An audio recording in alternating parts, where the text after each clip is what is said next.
Bonjour à tous et bienvenue sur videobourse.fr pour une analyse moyen terme de la paire euro-dollar. La semaine dernière, j'avais pas pu en faire alors que j'en fais d'habitude toutes les semaines.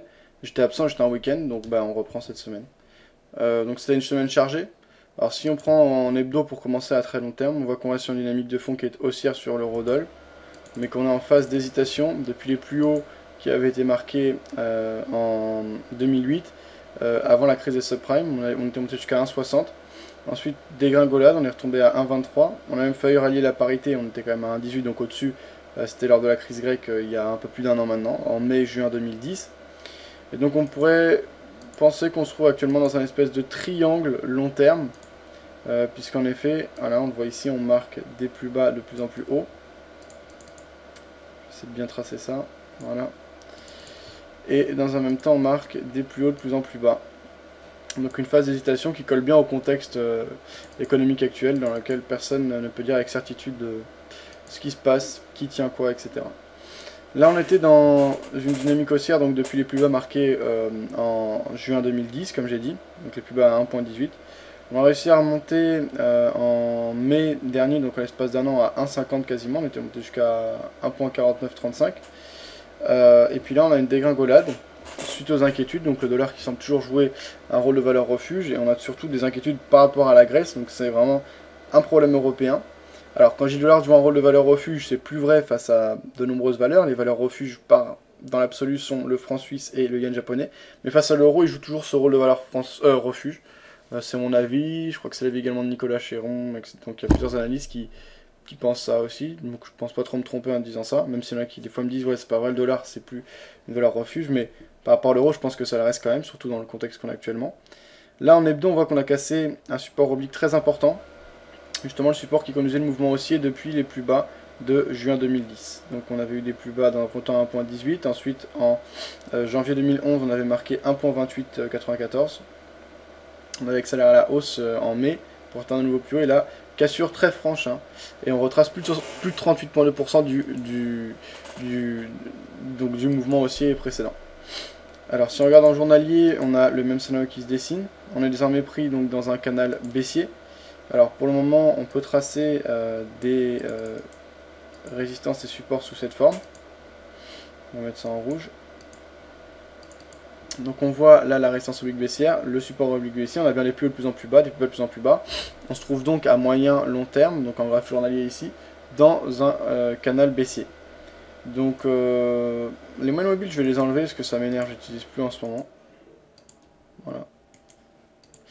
Donc on est dans une dynamique baissière, dans un triangle.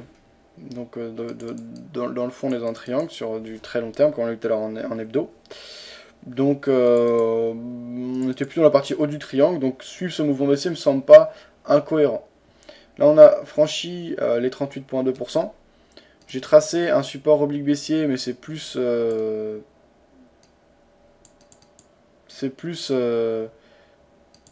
symbolique qu'autre chose. Il n'est pas encore très crédible. On a eu tendance à vouloir le franchir en fin de journée vendredi, donc c'est pas parce qu'on a le support que j'ai tracé ici qu'on va rebondir. Moi, ça m'étonnerait pas, au vu de la force du mouvement baissier, qu'on poursuive jusqu'au 50% de tracement de la dynamique baissière précédente, et donc qu'on rallie les 1.34 on va appeler ça un objectif au-dessus, par exemple à 1.4430 ou 1.4420. Donc on verra ce que ça donne. Si on bondit dans la zone actuelle, on peut avoir une reprise sur quelques jours, voire sur la semaine, et un retest de l'ancien support qui était quand même très significatif pour marquer un éventuel pullback. Donc la journée de lundi sera assez importante et intéressante. Ce week-end on a des réunions par rapport à la Grèce, c'est bien sûr le contexte fondamental qui impulse les mouvements au marché, non pas le contexte technique. Pour moi le fondamental est toujours plus important que le technique, j'ai toujours dit. Donc si y a des raisons d'accélérer à la baisse, on accélérera à la baisse, et des raisons d'accélérer à la hausse, on accélérera à la hausse. Les seuils techniques, je m'en sers simplement pour essayer de fixer des points d'entrée et des objectifs pertinents, mais le plus important c'est de surveiller ce qui se dit fondamentalement en ce moment. Donc voilà, pour moi, lundi concrètement, si je dois vous donner mes idées et mon plan de trading, lundi si on enfonce clairement ce support, et par exemple on rallie les 1.36, avec une force, hein, avec de la force, je pourrais prendre position à la vente pour, à moyen terme, je le ferai pas parce que c'est pas dans mon plan de trading, mais si j'ai des trades à moyen terme, pour parier sur un ralliement des 50%.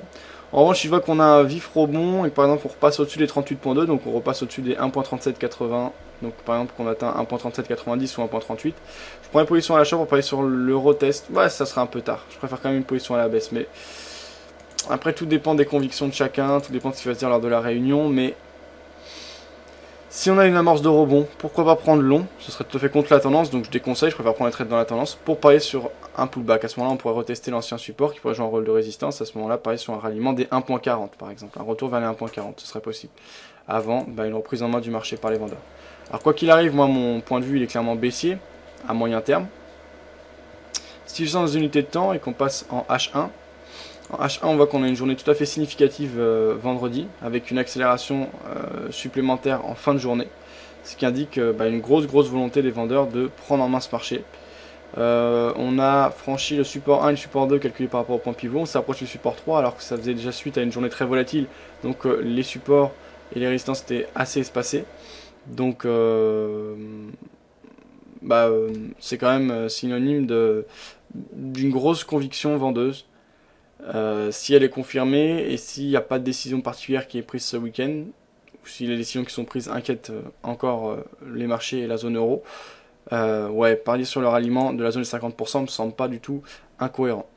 Donc en termes de stop loss, si on a mon scénario qui se produit, c'est-à-dire franchissement à la baisse des 1.36, le stop loss il pourrait être placé de manière assez serrée, puisqu'on est quand même en plein cœur de la tendance, donc on peut avoir des gros mouvements sans retour. On avait les 38.2 qui étaient à 1.3769. C'est pas l'idéal, mais on peut placer juste au-dessus de ce niveau, son stop loss, pour aller chercher les 50%. À ce moment-là, on serait sur un ratio gain-perte d'environ 2 pour 1, c'est-à-dire l'objectif serait 2 fois plus grand que le stop loss.